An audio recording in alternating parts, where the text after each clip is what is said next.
Assalamualaikum warahmatullahi wabarakatuh. Perkenalkan, saya Linda Olivia, NPM 2103011053.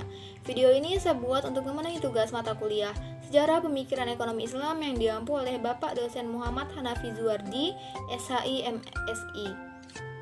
Yang materinya tentang pemikiran ekonomi Islam masa dinasti Umayyah. Sejarah pemikiran ekonomi Islam masa dinasti Umayyah. Dinasti Umayyah merupakan kekhalifahan pertama setelah era Khulafaur Rasyidin dalam sejarah Islam. Berdirinya dinasti Umayyah bermula dari peristiwa Tahkim atau Perang Siffin dipaparkan oleh Abu Syafi Muhammad Abdul Latif dalam Bangkit dan Runtuhnya Khalifah Bani Umayyah 2016. Ini adalah perang saudara antara kubu Muawiyah I kontra Ali bin Abi Thalib, khalifah keempat setelah wafatnya Nabi Muhammad SAW. Perekonomian Islam pada masa dinasti Umayyah. Perekonomian Islam pada dinasti Umayyah mengalami kemajuan dengan berbagai kebijakan seperti mendirikan lembaga-lembaga pemerintahan yang independen sehingga memudahkan relasi antara mereka tanpa ada intervensi dari kekuatan lain.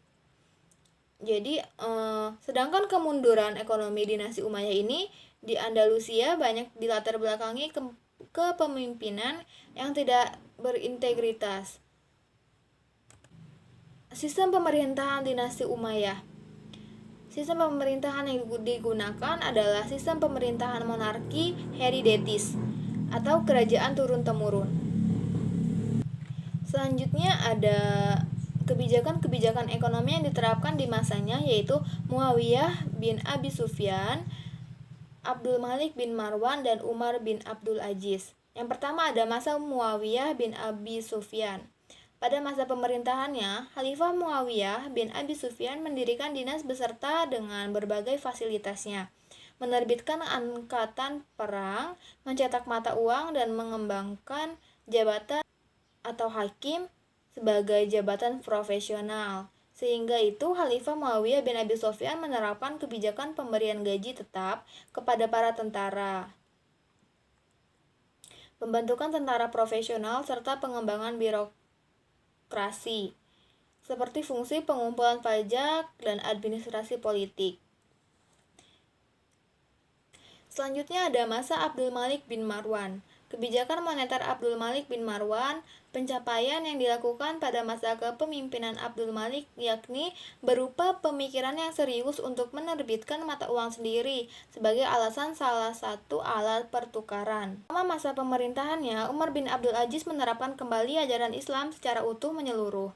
Berbagai pembenahan dilakukan di seluruh sektor kehidupan masyarakat tanpa pandang bulu.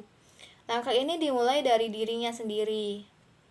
Prinsip-prinsip dasar sistem ekonomi Islam, yaitu ada kebebasan individu, hak terhadap harta, ketidaksamaan ekonomi dalam batas wajar, kesamaan sosial, jaminan sosial, distribusi kekayaan secara meluas, larangan menumpuk kekayaan, larangan terhadap perilaku antisosial, dan kesejahteraan individu masyarakat.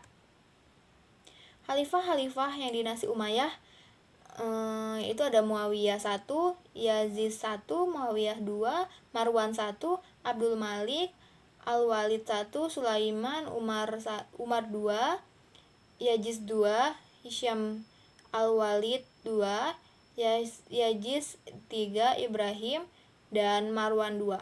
Sekian yang bisa saya sampaikan dan bisa saya presentasikan. Saya akhiri. Wassalamualaikum warahmatullahi wabarakatuh.